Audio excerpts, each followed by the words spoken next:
الله رب العالمين. اللهم صل على محمد وعلى آل محمد كما صليت على إبراهيم وعلى آل إبراهيم إنك حميد مجيد. اللهم بارك على محمد وعلى آل محمد كما باركت على إبراهيم وعلى آل إبراهيم إنك حميد مجيد. அன்பார்ந்த இஸ்லாமிய சகோதர சகோதரிகளே, ஹிஜ்ரி வருடம் 1442 துல்காதா மாதம் 29ஆம் திகதி புனித மஸ்ஜிது நபவியிலே இமாம் அஷேக் சலாஹ் அல் புதைர் அவர்கள் உலக பித்னாக்களை பயப்படுதலும் முதல் 10 பயன்படுத்திக் கொள்ளுதலும் எனும் தலைப்பிலே உரையாற்றினார்கள். ஆரம்பமாக அல்லாஹுவை புகழ்ந்து நபியின் மீது சலவாத்தும் சலாமும் கூறியவர்களாக வருகை தந்திருக்கக்கூடிய மக்களுக்கெல்லாம் யா அய்யுஹல்லதீன ஆமனு தக்குல்லாஹ ஹக்க துகாதிஹ் வலா தமூதுன்ன இல்லா வஅன்தும் முஸ்லிமூன். இறை விசுவாசிகளே, நீங்கள் அல்லாஹ்வை முறையாக அஞ்சி பயந்து நடந்து கொள்ளுங்கள், நீங்கள் முஸ்லிம்களாகவே அன்றி மரணிக்க வேண்டாம் என்று சூரா ஆல இம்ரானின் 102வது வசனத்தை கூறி தக்வாவை கொண்டு உபதேசம் செய்தவர்களாக. அன்பார்ந்தவர்களே, நமது வாழ்விலே பகல் இரவு நம்மை கடந்து செல்கின்றன. இவ்வாறான சந்தர்ப்பங்களிலே அல்லாஹ் சுப்ஹானஹு வ தஆலா நமக்கென விதித்த காலக்கெடு அல்லது நமக்கென விதிக்கப்பட்ட அந்த மரணம் நம்மை அவ்வாறே கடத்தி சென்று விடுகின்றன. வாழ்விலே பல சோதனைகள், துன்பங்கள், துயரங்கள் நம்மை ஆட்கொள்கிறது. எனவே உலகத்துக்கு நீங்கள் அடிமையாகி விடாதீர்கள். நிச்சயமாக உலக அழிவு என்பது நிச்சயமாகும். இந்த உலகம் நிரந்தரமாக இருக்கும் என்பது அது முடியாத ஒரு காரியமாகும். உலக காரியங்களை எடுத்துக்கொண்டால், உலக விடயங்களை எடுத்துக்கொண்டால் அது பயணம் மேற்கொள்ளக்கூடிய, ஒரு இடத்தை விட்டு இன்னொரு இடத்துக்கு நகரக்கூடிய ஒரு விடயமாகத்தான் இருக்கிறது. எத்தனையோ மகிழ்ச்சிகள் வந்து நம்மை கடந்து சென்று விட்டன. எவ்வளவோ துன்பங்கள், துயரங்கள் வந்து நம்மை கடந்து சென்று விட்டன. இவ்வாறு ஒன்றன் பின் ஒன்றாக அது பயணித்துக் கொண்டே இருக்கும். வாழ்விலே நான் பார்க்கிறோம், எத்தனையோ செல்வந்தர்கள், எத்தனையோ பணக்காரர்கள், வசதி வாய்ப்பு மிக்கவர்கள் எல்லாம் அவர்களுடைய ஆடைகள் எல்லாம் மிகவும் வெகுமதி மிக்கதாக, பெருமதி மிக்கதாக அவர்கள் அணிவார்கள். அவர்களுடைய உணவு வகைகளோ மிகவும் இன்பகரமான, ருசியானதாக இருக்கும். ஆனால் அவர்களுக்கென அவர்கள் பயன்படுத்தக்கூடிய வாகனங்களும் மிகவும் சொகுசானதாக இருக்கும். ஆனால் கால மாற்றத்தின் போது அவர்களுக்கு சோதனைகள் ஏற்பட்டதினூடாக, பல சிரமங்கள் ஏற்பட்டதினூடாக அந்த நிலையிலிருந்து மாற்றம் அடைவதை பார்க்கிறோம். சங்கையானவர்கள் எல்லாம் மிகவும் சங்கையை, கௌரவத்தை இழந்தவர்களாகவும், அங்கே அவர்களை பார்த்து பொறாமை கொள்ளப்படக்கூடிய அளவுக்கு செல்வத்துடன் வசதி வாய்ப்பு இருந்தவர்கள் எல்லாம் இரக்கம் காட்டப்படக்கூடிய அளவுக்கு ஒரு தாழ்ந்த நிலைக்கு செல்கின்ற காட்சிகளை எல்லாம் நாம் பார்த்து கொண்டிருக்கிறோம்.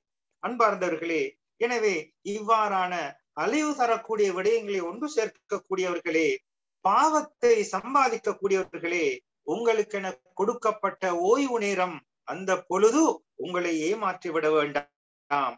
உங்களுக்கென கொடுக்கப்பட்ட அந்த கால எல்லையை நீங்கள், அந்த வரையறையை நீங்கள் மறந்து விட வேண்டாம். நீங்கள் எண்ணிக்கொள்ள வேண்டாம், நிச்சயமாக உலகம் என்பது இந்த இடத்திலிருந்து பயணிக்க மாட்டாது, இது மாற்றம் அடைய மாட்டாது என்பதை ஒருபோதும் நீங்கள் எண்ணிக்கொள்ள வேண்டாம். உங்களிடத்திலே இருக்கக்கூடிய கொடைகள், செல்வங்கள் எல்லாம், வசதி வாய்ப்புகள் எல்லாம் உங்களை விட்டு நீங்கி விடாது என்று நீங்கள் எண்ண வேண்டாம். அறிந்து கொள்ளுங்கள், படிப்பினை பெறுங்கள். பாவத்திலே தொடராக மூழ்கி இருக்கக்கூடிய சமூகங்கள் படிப்பினை பெற வேண்டும், சிந்திக்க வேண்டும். அவர்கள் அறிவுரைகளை கேட்க மாட்டார்கள், அறிவுரைகளை செவிமடுக்க மாட்டார்கள். வாருங்கள், உபதேசங்களை செவிமடுங்கள், நினைவூட்டலை கேளுங்கள். அல்லாஹுக்கு அவர்கள் நன்றி செலுத்த மாட்டார்கள். அல்லாஹ்வின் பால் பணிந்து செல்வதற்கு அவர்கள் உடன்பட மாட்டார்கள். அல்லாஹ் சுப்ஹானஹு வ தஆலா இவர்களுக்கு பல உலகத்திலே செல்வ செழிப்புகளையும் மகிழ்ச்சிகளையும் அவன் வாரி வழங்கி கொண்டே இருப்பான். அவர்கள் நினைத்து கொண்டிருப்பார்கள் இந்த நியமத்துக்கள் நிரந்தரமாக இருக்கும் என்று. அவர்கள் அந்த நிஅமத்துக்களை அனுபவித்துக் கொண்டு அந்த சுகபோகங்களை அனுபவித்துக் கொண்டு சந்தோஷமாக இருப்பார்கள். ஆனால் அதனை கொடுத்தவனுக்கு நன்றி மறந்தவர்களாக இருப்பார்கள். அல்லாஹ் சுப்ஹானஹு வ தஆலா இப்பேற்பட்டவர்களை எல்லாம் அழித்து அவர்களுடைய சுவடுகளை எல்லாம் இல்லாமல் ஆக்கின வரலாறுகள் ஏராளம் ஏராளம். இவ்வாறு அல்லாஹுடைய நிஅமத்துக்களை அருள்களை மறந்து இருக்கக்கூடிய மனிதர்களுக்கு அல்லாஹ் சுப்ஹானஹு வ தஆலா பல வழிகளிலும் அவர்களுக்கு அருள்களை வாரி வழங்குவான். இதனூடாக அவர்கள் மகிழ்ச்சி உருவார்கள், சந்தோஷத்தில் இருப்பார்கள். அல்லாஹ் கூறுகிறான், ஹத்தா இதா ஃபரிஹு பிமா ஊது, அவர்களுக்கு கொடுக்கப்பட்டவைகளை கொண்டு அவர்கள் சந்தோஷம் அடைகின்ற போது அஹதனாஹும் பக்ததன் ஃபஇதாஹும் முப்லிசூன், திடீரென அவர்களை நாம் பற்றிக் கொள்வோம், அவர்களுக்கு வேதனையை கொடுப்போம் என்று அல்லாஹ் சுப்ஹானஹு வ தஆலா கூறுகிறான். அன்பார்ந்தவர்களே, இவ்வாறு அல்லாஹுடைய கட்டளைகள் அல்லாஹுடைய கருமங்கள் திடீரென வரும்போது அந்த சமுதாயத்தினர்கள் திகைத்து விடுவார்கள். அல்லாஹ் சுப்ஹானஹு வ தஆலா இப்பேற்பட்ட கூட்டத்தை அந்த சக்ராத்துடைய நேரத்திலே அவர்களுக்கு புரியும். அவர்களுடைய நிஅமத்துக்களின் ஊடாக பயன்பெறாமல் ஏமாற்றம் அடைந்த அந்த நிலையை சக்ராத்துடைய நேரத்திலே அறிந்து கொள்வார்கள். எனவே அல்லாஹுக்காக நீங்கள் ஏமாந்து விட வேண்டாம்.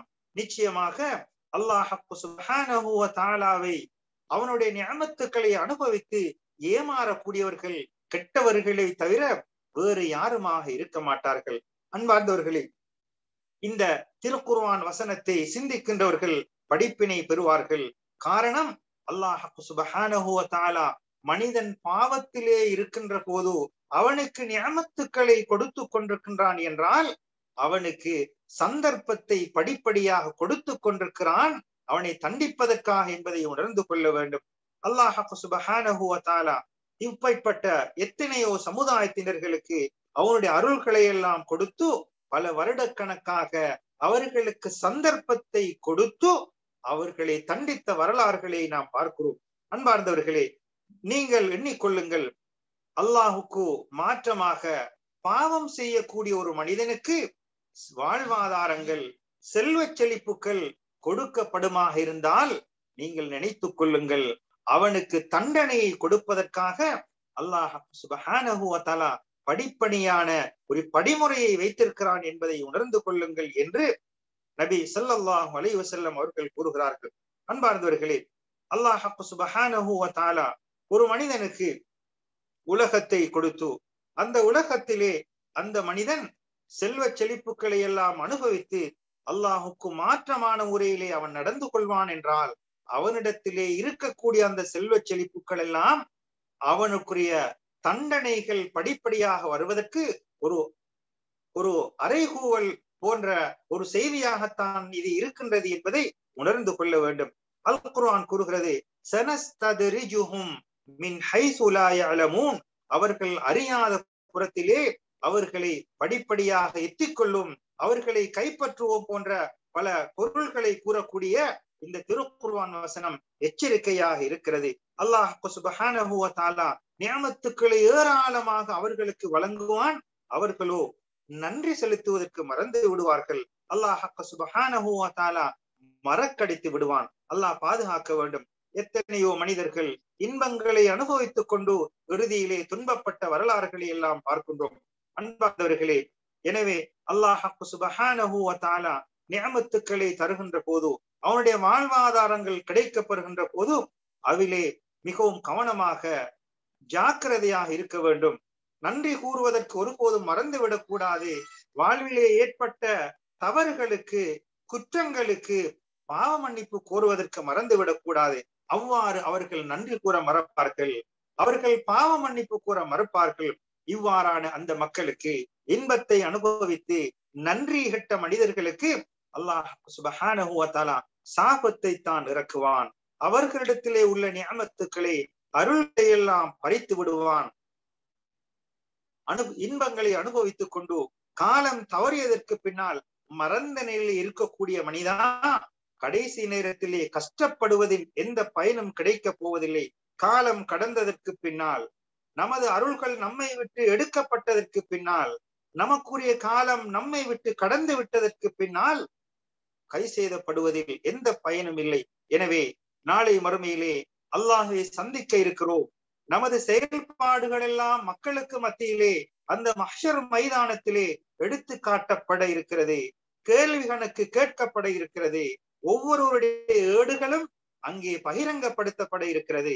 அங்கே எந்த அளவுக்கென்றால் ஒரு அணு அளவு எடையாக இருந்தாலும் அந்த எடையை கூட அங்கே நெருக்கப்படும். கடுகளவு எடையாக இருந்தாலும் அதை கூட அங்கே நெருக்கப்படும். எனவே அந்த நாளிலே அதாவது ஒரு சொந்த தந்தை கூட அவனுக்கு பயனளிக்க மாட்டார். சொந்த அண்ணன் தம்பிகள் கூட பயனளிக்க மாட்டார்கள். நண்பர்கள், தோழர்கள், இவர்கள் எல்லாம் அந்த நாளையிலே எந்த பயனையும் அளிக்க மாட்டார்கள். அல் குர்ஆன் இவ்வாறு கூறுகிறது, யௌம யஃபிர்ருல் மர்உ மின் அஹீ, அந்த நாளிலே சகோதரன் தனது சகோதரனை விட்டு விரண்டோடுவான், தந்தை தாயை விட்டு விரண்டோடுவான், மனைவி மக்களை விட்டு விரண்டோடுவான். இப்பேற்பட்ட அந்த காலத்திலே லிகுல்லி இம்ரிஇம் மின்ஹும் யௌமஇதின் ஷஅனுன் யுக்னி, தனது தந்தையை மறந்து, கணவனை மறந்து, குழந்தையை மறந்து, பெற்றோரை மறந்து இருக்கக்கூடிய ஒரு நிலைக்கு ஆளாகக்கூடிய அந்த நாளை பற்றி அல்குர்ஆன் கூறிவிட்டு கூறுகிறது, அந்த நாளிலே ஒவ்வொருவரும் அவர்கள் பராக்காக கூடிய, அவர்கள் சோழியிலே மாட்டக்கூடிய, சிந்தனையிலே விழக்கூடிய ஒவ்வொருவருக்குமான ஒரு விடயம் இருக்கின்றது என்பதை அல் குர்ஆன் கூறிக்கொண்டிருக்கிறது. அன்பார்ந்தவர்களே, எனவே வேலை வேலை என்று வேலையிலே மூழ்கி கொண்டிருக்கக்கூடியவர்கள், எனவே அந்த நாளிலே சகோதரர்கள், உறவினர்கள் யாரும் நமக்கு உதவி செய்ய மாட்டார்கள். ஒவ்வொருவரும் தன்னை பாதுகாத்துக் கொள்வது எவ்வாறு, தனது நன்மை ஏட்டை பாதுகாத்துக் கொள்வது எவ்வாறு என்றுதான் அந்த நாளிலே இருப்பார்கள். இக்ரிமா ரலியல்லாஹு அவர்கள் கூறக்கூடிய ஒரு செய்தியிலே, நாளை மறுமையிலே அப்பேற்பட்ட அந்த இக்கட்டான அந்த மஹ்ஷர் மைதானத்திலே ஒரு மனிதன் தனது மனைவியை பார்த்து கேட்பான், நான் உன்னுடன் எவ்வாறு இருந்தேன் என்று கேட்ட போது அவள் கூறுவாள், மிகவும் இரக்கமாக, மிகவும் கண்ணியமாக, மிகவும் மேன்மையாக நடந்து கொண்டீர்கள் என்று அவருடைய புகழையெல்லாம் அவள் கூறுவாள். இந்த நேரத்திலே அந்த மனிதன் அந்த மனைவியிடத்திலே, எனக்காக ஒரு நன்மையை தருவாயாக, நான் நரகத்தை விட்டு பாதுகாப்பு பெறுவதற்காக எனக்கு ஒரு நன்மையை தருவாயாக என்று கேட்ட போது அந்த பெண்மணி, அந்த மனைவி அந்த நன்மையை கொடுப்பதற்கு அங்கே ஆயத்தமாக மாட்டாள். நீ எவ்வாறு உன்னை பாதுகாப்பதற்கு அஞ்சுகிறாயோ அதே போன்றுதான் நான் என்னை பாதுகாப்பதற்கு அஞ்சிக் கொண்டிருக்கின்றேன் என்று மனைவி கணவனை பார்த்து கூறுவாள். அதே போன்றுதான் ஒரு மனிதன் தனது மகனிடத்திலே உதவி கேட்பான், ஒரு நன்மையை கேட்பான், மகனும் இதே கதையைத்தான் கூறுவான். நீங்கள் எவ்வாறு பாதுகாப்பு பெற வேண்டும் என்று இருக்கிறீர்களோ அதே போன்றுதான் நானும் என்னை பாதுகாப்பதற்காக இருக்கின்றேன் என்று அருமை மகனை பார்த்து தந்தை கேட்கின்ற போது மகன் ஒரு நன்மையை கூட அங்கே கொடுப்பதற்கு தயாராக மாட்டான். அன்பார்ந்தவர்களே, இவ்வாறுதான் ஒவ்வொருவரும் அங்கே பிறரின் மூலமாக மனைவியிடத்திலிருந்து அல்லது மகனிடத்திலிருந்து நன்மையை பெற்றுக் கொள்வதற்கு மகன் பெற்றோரிடத்திலே எதிர்பார்ப்பான். ஆனால் அங்கே யாரும் யாருக்கும் நன்மையை கொடுத்து உதவுவதற்கு முற்பட மாட்டார்கள். எனவே அப்பேற்பட்ட ஒரு இக்கட்டான ஒரு நிலை வருவதற்கு முன்னால் உங்களை நீங்கள் பாதுகாத்துக் கொள்ளுங்கள், நன்மைகளை செய்து கொள்ளுங்கள். அன்பார்ந்தவர்களே, அல்லாஹ்வை பயந்து கொள்ளுங்கள். எனவே மடமையிலும் கொடுபோக்கிலும் சோம்பேறித்தனத்திலும் நாட்களை கழித்துவிட்டு நமது ஏடுகள் பாவக்கரைகளால் நிறைந்ததற்கு பின்னால் நாளை மறுமையிலே மண்ணறையிலே இவ்வாறான ஒரு நிலையை சந்திக்கின்ற போது கை செய்தப்பட வேண்டுமே, துன்பங்களை சுமக்க வேண்டுமே, அங்கே வேதனைகளை அனுபவிக்க வேண்டுமே என்ற ஒரு நிலை வருவதற்கு முன்னால் இந்த நாட்களை பயனுள்ள முறையிலே பயன்படுத்திக் கொள்ள வேண்டும். அல்லாஹ் சுப்ஹானஹு வ தஆலாவுடைய அருளை தவிர வேறு எந்த அருளும் அங்கே கிடைக்க மாட்டாது. எனவே அன்பார்ந்த இஸ்லாமிய சகோதரர்களே, எத்தனையோ மரணங்களை பார்க்கின்றோம். அவர்கள் உலகத்தை விட்டு பிரிந்து சென்று விட்டார்கள். ஆனால் அவர்களுடைய பாவங்கள் அவர்களை நோக்கி தொடர்ந்து கொண்டே இருக்கின்றன. அதே போன்று எத்தனையோ மரணங்கள் உலகத்திலே ஏற்பட்டு அவர்கள் பிரிந்து சென்று விட்டார்கள். ஆனால் அவர்களுக்குரிய நன்மைகளோ தொடர்ந்த வண்ணம் இருக்கிறது. உயிரை மாய்த்து கொண்டார்கள், உலகத்தை பிரிந்து விட்டார்கள், பாவங்கள் தொடர்ந்த வண்ணம் இருக்கிறது. அதே போல் நன்மைகளும் தொடர்ந்த வண்ணம் இருக்கிறது. எனவே உலகத்தை விட்டு பிரிவதற்கு முன்னால், நான் பிரிந்ததற்கு பின்னால் என்னை நன்மைகள் தொடர வேண்டுமா, அதற்கு மாற்றமாக இருக்க வேண்டுமா என்பதை தீர்மானிக்க வேண்டிய ஒரு கட்டத்திலே நாம் இருந்து கொண்டிருக்கிறோம். எனவே நாம் உலகத்தை விட்டு பிரிகின்ற போதோ, நான் உலகத்தை விட்டு மரணிக்கின்ற போதோ, நான் மண்டையிலே வாழுகின்ற போதோ, நான் நன்மைகளை விட்டு செல்ல வேண்டும், நன்மைகள் என்னை பின்தொடர்ந்து வந்து கொண்டே இருக்க வேண்டும் என்ற ஒரு உயரிய நோக்கத்தை, ஒரு உயரிய குறிக்கோளை நாம் எடுத்துக்கொள்ள வேண்டும். எனவே நமக்கு கொடுக்கப்பட்ட இந்த காலத்திலே அல்லாஹ்விடத்திலே பாவ மன்னிப்பு கோரி, அல்லாஹ்விடத்திலே முடியுமான முறையிலே அதிகமான நன்மைகள் செய்து மரணத்துக்கு பின்னால் கை செய்தப்படாமல் துன்பப்படாமல் இருப்பதற்கு, நன்மைகள் தொடர்ந்த வண்ணம் இருப்பதற்கு நம்மை மாற்றிக்கொள்ள வேண்டும். பாவங்கள் பின்தொடரக்கூடிய ஒரு நிலையை நாம் ஆக்கிக் கொள்ளக்கூடாது. அல்லாஹ் பாதுகாக்க வேண்டும். அன்பார்ந்த இஸ்லாமிய சகோதரர்களே, எனவே அல்லாஹ் சுப்ஹானஹு வ தஆலா இந்த உலகத்தை தந்திருக்கிறான். எனவே இந்த உலகத்திலே வாழுகின்ற போது நமது செயல்பாடுகள் மரணத்துக்கு பின்னால் நன்மை ஈட்டித் தரக்கூடிய, நன்மைகள் தொடரக்கூடிய ஒன்றாகத்தான் ஆக்கிக் கொள்ள வேண்டுமே அல்லாமல் அதற்கு மாற்றமானதாக நமது செயல்பாடுகளையோ நடவடிக்கைகளையோ நாம் ஒருபோதும் ஆக்கிக் கொள்ளக்கூடாது என்பதிலே உறுதியாக நாம் இருக்க வேண்டும். அன்பார்ந்தவர்களே, நாம் இருக்கக்கூடிய காலம் மிகவும் பெருமதியான காலம், அருள் புரியப்பட்ட ஒரு காலத்திலே நாம் இருக்கின்றோம். துல் ஹஜ் மாதம் முதல் 10 நாட்கள் என்பது சிறப்பான பரக்கத் இறங்கக்கூடிய, அருள்கள் புரியக்கூடிய மிகவும் மேன்மை தங்கிய நாட்களாக இருக்கிறது. வகைரு ஐயாமி ஸனா, வருடத்திலே மிகவும் சிறப்பான நாட்களாக இந்த துல் ஹஜ் மாதத்துடைய முதல் 10 நாட்கள் இருக்கின்றது. எனவே அந்த நாட்களை, அதனுடைய மகிமையை கருதித்தான் அல்லாஹ் சுப்ஹானஹு வ தஆலா சூரத்துல் ஃபஜ்ரிலே வல் ஃபஜ்ர் வ லயாலின் அஷ்ர், 10 இரவுகளின் மீது சத்தியமாக என்று சத்தியமிட்டு கூறுகிறான். எனவே இந்த துல் ஹஜ் மாதத்துடைய முதல் 10 நாட்கள் என்பது அமல்கள் செய்வதற்கு, நல்வணக்கங்கள் செய்வதற்கு மிகவும் சிறப்பான நாட்களாக இருக்கிறது. நபி ஸல்லல்லாஹு அலைஹி வஸல்லம் அவர்கள் கூறுகிறார்கள், இந்த நாட்களிலே நன்மைகள் செய்வது, நல்ல செயல்களில் ஈடுபடுவது அல்லாஹுக்கு மிகவும் விருப்பத்துக்குரியதாக இருக்கும் இந்த 10 நாட்களிலே என்று நபி அவர்கள் கூறிய போது சஹாபாக்கள் கேட்டார்கள், அல்லாஹுடைய பாதையிலே அறப்போர் செய்வதை விடவுமா என்று கேட்ட போது ஆம் என்று கூறினார்கள்.